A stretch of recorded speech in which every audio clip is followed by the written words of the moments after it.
Hello दोस्तों, मैं Dharmendra Patel the micro study channel में आपका स्वागत करता हूं।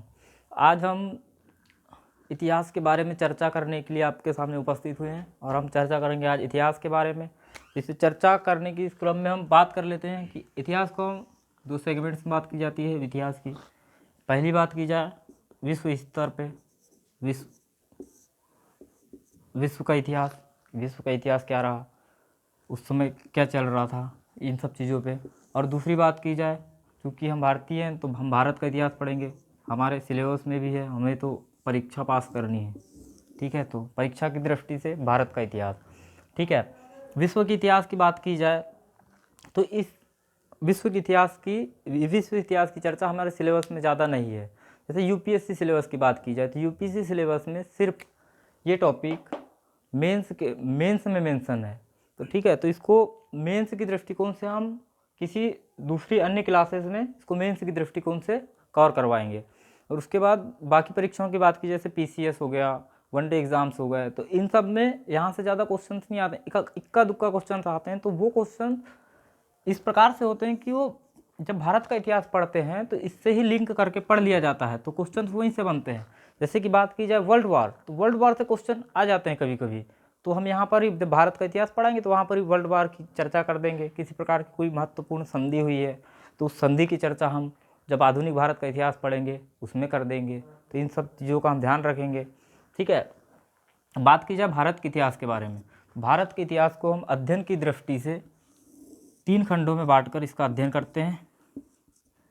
पहले बात की जाए तो प्राचीन भारत का इतिहास,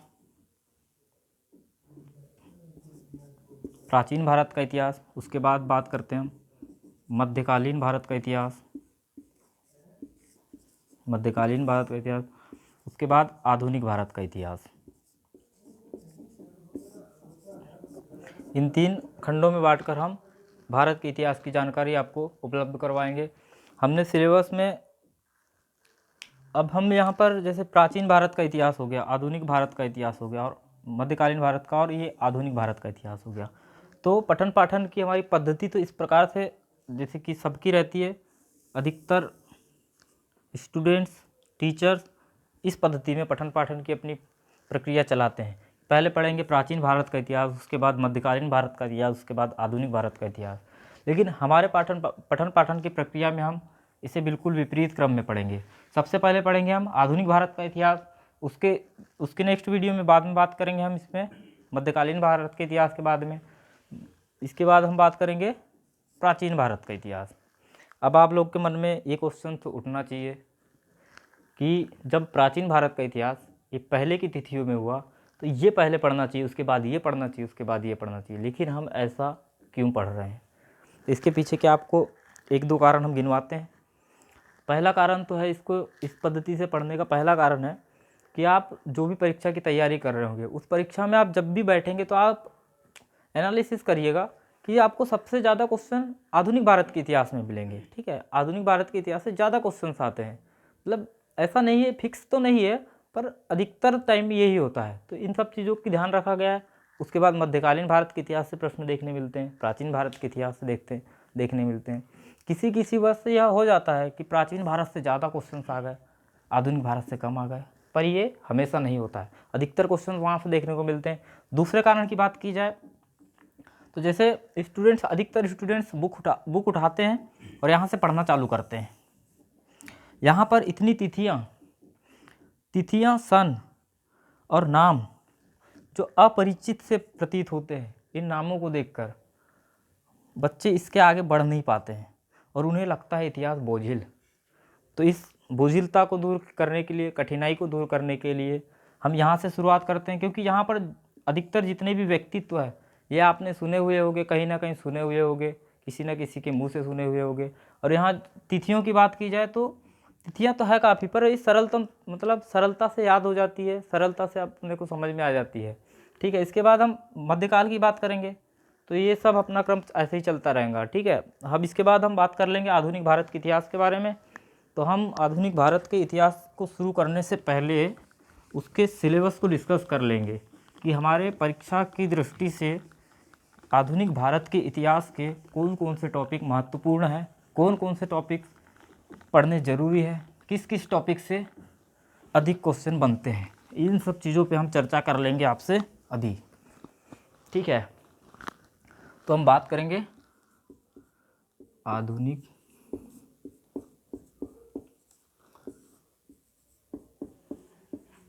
भारत का इतिहास। इसमें हम इसके सिलेबस की बात करेंगे कि इसका सिलेबस क्या है। देखिए, हम सिलेबस की बात करने से पहले आपको बता दें कि सिलेबस हमने इस प्रकार से डिज़ाइन किया हुआ है ताकि ये सिलेबस हम यूपीएससी के हिसाब से डिज़ाइन किए हुए हैं। इसके अलावा हम बात करेंगे पीसीएस, तो हमने सिलेबस को इस प्रकार से डिज़ाइन किया है कि पीसीएस के सिलेबस जैसे एमपी पीएससी हो गया, बिहार पीएससी हो गया, उत्तर प्रदेश पीएससी हो गया, तो इन तीनों पीएससी के सिलेबस को और यूपीएससी के सिलेबस को सामने रख के हमने अपना सिलेबस डिज़ाइन किया है ताकि कोई भी चैप्टर छूट ना पाए। किसी भी प्रकार की पीएससी में हमारे चैप्टर से प्रश्न फंसेंगे, ठीक है, और सब चीज़ कवर की गई है। इसके अलावा यह भी ध्यान रखा गया है कि जितनी प्रकार की एक दिवसीय परीक्षाएं होती है तो सिलेबस में समय समय पे जहाँ जहाँ ज़रूरी है तिथियाँ महत्वपूर्ण युद्ध, महत्वपूर्ण तिथियाँ, इन सबको भी समाहित किया गया है जो वनडे एग्ज़ाम के पॉइंट ऑफ व्यू से महत्वपूर्ण है। तो हम सिलेबस डिस्कस करते हैं। तो सिलेबस में सबसे पहले नंबर 1 पॉइंट से बात करेंगे यूरोपियों का आगमन।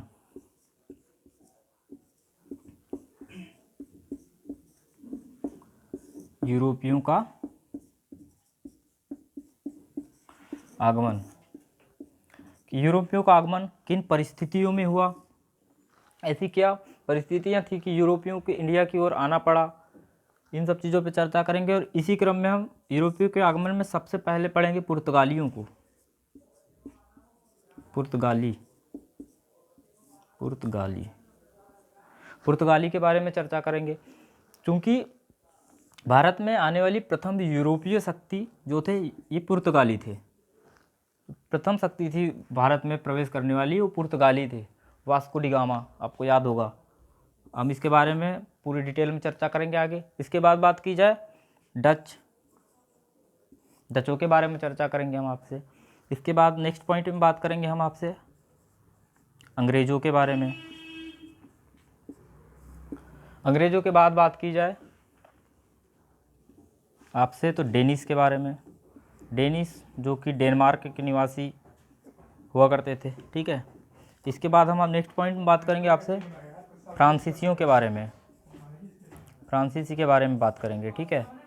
और इनके जो क्रम में मैंने लिखा हुआ है इसे, इनके आने का क्रम भी यही था, ठीक है। आप ध्यान रखिएगा, जो क्रम में यहाँ पर बोर्ड पे लिखा हुआ है हमने, इनके आने का क्रम भी यही था। तो हम सिलेबस में इस चीज़ का भी ध्यान रख रहे हैं कि एक क्रम से आ जाए चीज़ें सारी।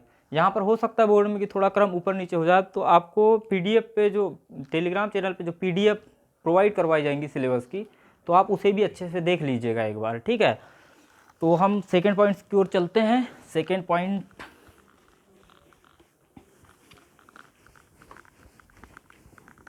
हम इसके सेकेंड पॉइंट की ओर चलते हैं। तो सेकेंड पॉइंट है इसका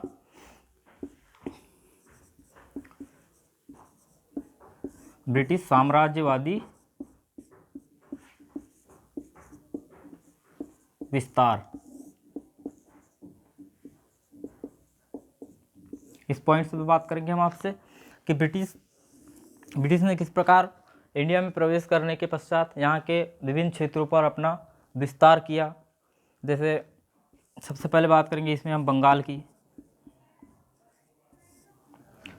बंगाल के बाद बात की जाएंगी आपसे मैसूर की, कि किस प्रकार मैसूर पर इन्होंने कब्जा जमाया अपना, ठीक है। मैसूर के बाद बात की जाएंगी आपसे पंजाब की बात करेंगे हम, ठीक है। इसके बाद बात की जाएंगी आपसे पंजाब हो गया, मैसूर हो गया, बंगाल हो गया, अवध के बारे में बात करेंगे। ये अवध एक ऐसा क्षेत्र है, इस पे जब पढ़ेंगे तो बड़े इंटरेस्टिंग तरीके से पढ़ेंगे कि किस प्रकार इस पर कुशासन का आरोप लगाकर इसको अपने साम्राज्य में शामिल कर लिया गया ब्रिटिश के द्वारा। तो इन सब चीज़ों पे विस्तार से आपसे चर्चा की जाएंगी आगे चल के, ठीक है। तो हम आगे चलते हैं अब थर्ड पॉइंट की ओर। थर्ड पॉइंट नोट करते हैं।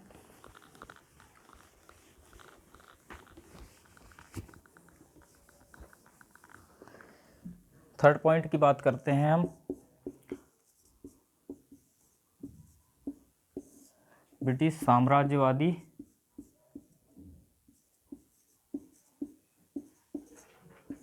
नीतियों की बात करेंगे।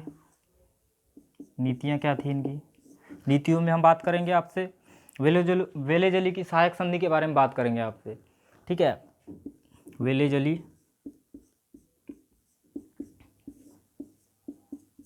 की सहायक संधि। वेलेजली किस प्रकार से भारत आया और इसने अपनी सहायक संधि मतलब साइड वाले राज्य को सहायता देने के मकसद से उसके राज्य को धीरे धीरे अपने राज्य में समाहित कर लिया, उसके राज्य पर नियंत्रण कर लिया, किस प्रकार से किया, ये सब हम आपको इस संधि के माध्यम से डिटेल में जब पढ़ेंगे तो बताएंगे, ठीक है। इसके बाद हम यहाँ पर डलहौजी की बात करेंगे। डलहौजी की नीति कि इसकी क्या नीति थी, इसकी नीति के बारे में आपको पता होगा। डलहौजी की हड़प नीति, बचपन से पढ़ते आ रहे हैं कि हड़प नीति, हड़प लिया, ठीक है। तो ये किस प्रकार से हड़प लेता था, इन सब चीज़ों पर चर्चा करेंगे आपसे। फिर इसके बाद हम नेक्स्ट पॉइंट की ओर बढ़ते हैं। नेक्स्ट पॉइंट में हम बात करेंगे आपसे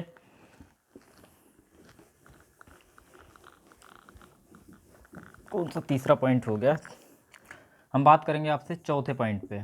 चौथे पॉइंट में बात करेंगे ब्रिटिश आर्थिक नीतियाँ। ब्रिटिशों की आर्थिक नीतियाँ, इनकी आर्थिक नीतियाँ क्या थी, ठीक है। इसी में हम आपसे बात करेंगे उपनिवेशवाद की।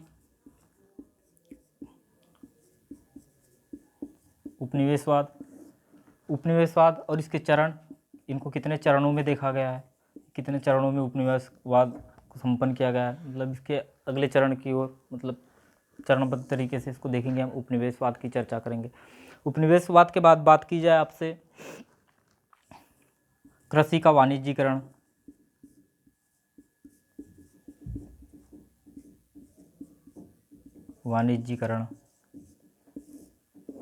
कृषि के वाणिज्यीकरण पर चर्चा करेंगे आपसे। कृषि के वाणिज्यीकरण के बाद आपसे चर्चा करेंगे रेलवे, कैसे इन्होंने रेलवे के माध्यम से आर्थिक शोषण किया, रेलवे के माध्यम से धन की निकासी। तो इसी के नेक्स्ट पॉइंट में हम बात कर लेंगे रेलवे के माध्यम से, कृषि के माध्यम से और अपनी नीतियों के माध्यम से किस प्रकार से यहाँ से धन की निकासी की गई और यहाँ के धन को अपने मतलब ब्रिटेन भेजा गया, किस टाइप से यहाँ से, इसका क्या था नेक्स्ट पॉइंट, रेलवे धन की निकासी।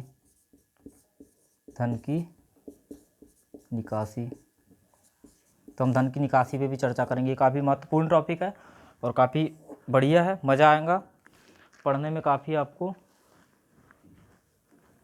मज़ा आने वाला है आधुनिक भारत के इतिहास में, क्योंकि आपने जिस प्रकार से हमें आपको बताएंगे ऐसा ना कभी पढ़ा होगा ना कभी सुना होगा। ये नहीं कि कुछ अलग पढ़ा देंगे, पढ़ाने का तरीका अलग होगा ताकि आपको तीसियाँ ज़्यादा से ज़्यादा याद ना करनी पड़े और कम से कम समय में आपको ज़्यादा से ज़्यादा चीज़ें कैसे याद रहे, ये सब आपको तरीके बताए जाएंगे, ठीक है। तो हम बात कर लिए थे ब्रिटिश साम्राज्यवादी आर्थिक नीतियों की। उसके बाद हम बात करेंगे छठवां पॉइंट नंबर जो भी होगा, ब्रिटिश सामाजिक एवं सांस्कृतिक नीतियों की।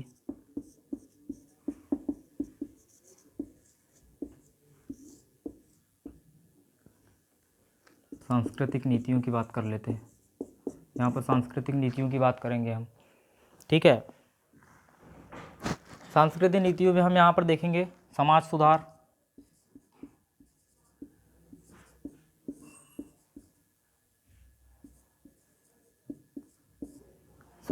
की दिशा में भी कुछ नीतियाँ बनाई गई, क्योंकि काफ़ी जब शोषण होने लगा, जब समाज में काफ़ी शोषण बढ़ गया, काफ़ी दुराचार बढ़ गया, तो इन सब को देखते हुए मतलब भारतीय लोगों के दबाव समूह के रूप में काम करने के पश्चात दबाव के रूप में ही मान लीजिए कुछ नीतियाँ बनाई गई और कुछ हमारे सुधारक थे, समाज सुधारक, जिनके द्वारा समाज सुधार कार्यक्रम चलाए गए। इन सब चीज़ों की चर्चा करेंगे। शिक्षा के क्षेत्र में इनकी क्या नीति रही, इस चीज़ों पर भी चर्चा करेंगे आपसे। इसके बाद हम नेक्स्ट पॉइंट की ओर बढ़ते हैं। पॉइंट नंबर 7, ब्रिटिश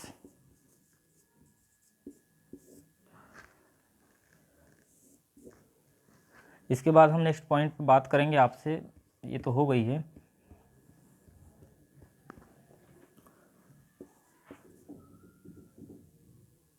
इसके बाद हम बात करेंगे, हाँ, विभिन्न समाज सुधारकों के बारे में बात करेंगे आपसे। समाज सुधारक, विभिन्न समाज सुधारक एवं जिसे इसमें बात करेंगे हम आपसे राजा राम मोहन राय।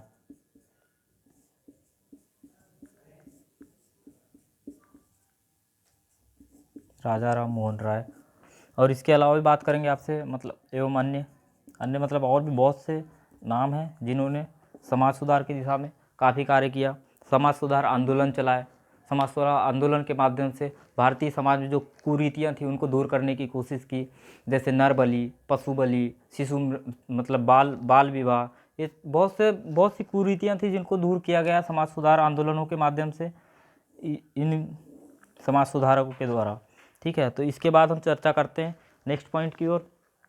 हम बढ़ते हैं नेक्स्ट पॉइंट की ओर। इसके बाद हम बात करेंगे आपसे जब ब्रिटिशों द्वारा, अंग्रेज़ों द्वारा इतना भारतीयों पर शोषण किया गया, चाहे आप बात कर लीजिए राजनीतिक नीतियों के द्वारा, प्रशासनिक नीतियों के द्वारा, आर्थिक नीतियाँ उनकी, ये सारी नीतियाँ ऐसी थी कि कहीं ना कहीं इन नीतियों के माध्यम से भारतीयों का शोषण हो रहा था। और आप कभी भी किसी भी समाज में देख लीजिए, किसी व्यक्ति की बात कर लीजिए, आप किसी व्यक्ति के ऊपर कुछ मतलब काफ़ी दिनों से शोषण कर रहे हैं, वो कुछ दिन तक तो शांत रहेगा, पर एक सीमा उसकी ऐसी आती है कि उस सीमा के बाद उसकी उस शोषणकर्ता के प्रति, जो शोषण कर रहा है उसके प्रति कुछ प्रतिक्रियाएं उभर कर आती है, कुछ प्रतिक्रियाएं देखने को मिलती है। तो उसी तरह से हमारे भारतीय समाज में भी काफ़ी समय तक इन्होंने अपना राज किया और काफ़ी शोषण किया, तो उसी के परिणाम स्वरूप हमें कुछ प्रतिक्रियाएं देखने मिलती है। तो इसी की चर्चा करेंगे नेक्स्ट पॉइंट में। पॉइंट नंबर जो भी हो, 8 ले लीजिए इसको। तो हम नेक्स्ट पॉइंट में इसी की चर्चा करेंगे, भारतीय प्रतिक्रिया क्या थी अंग्रेज़ों के खिलाफ, अंग्रेज़ों के प्रति इनकी प्रतिक्रियाएं क्या थी। तो इनकी प्रतिक्रियाओं की चर्चा करेंगे हम कि क्या प्रतिक्रियाएं थी। जैसे इसमें प्रतिक्रिया में सबसे महत्वपूर्ण बात, एक विद्रोह की बात करते हैं या क्रांति बोल लीजिए उसको, इस पर थोड़ा डिबेट है, तो इस पर भी आगे चर्चा करेंगे कि हम इसे क्या कहें जो ज़्यादा तर्क संगत होगा। क्रांति 1857 की, इस पे अलग अलग विचारकों के, अलग अलग इतिहासकारों के अलग अलग मत है, इस पर भी चर्चा करेंगे हम आपसे। ठीक है, इसके बाद बात कर लेते हैं हम आगे चल के, हम देखेंगे राष्ट्रीय आंदोलन की बात करेंगे। इसे भी भारतीयों की प्रतिक्रिया ही मानिए। इससे पहले आप ये भी बात कर सकते हैं कि विभिन्न प्रकार के किसान आंदोलन, किसान विद्रोह हुए, श्रमिक विद्रोह हुए, जनजातियों के द्वारा विद्रोह किए गए, इसे भी हम भारतीय प्रतिक्रिया में शामिल कर लेंगे। ठीक है, इसके बाद हम, ये राष्ट्रीय आंदोलन है तो हम राष्ट्रीय आंदोलन को देखेंगे जो भारतीय स्वतंत्रता में काफ़ी महत्वपूर्ण योगदान इसका देखने मिलता है। भारतीय आंदोलन में हम विभिन्न व्यक्तित्व की बात करेंगे, व्यक्तित्व के अलावा यहाँ पर विचारधारा की बात करेंगे हम, कि राष्ट्रीय आंदोलन में विभिन्न विचारधारा की बात करेंगे। विचारधारा का मतलब विचारधारा की बात करेंगे। विचारधारा में भी हम जैसे देखते हैं गांधीवादी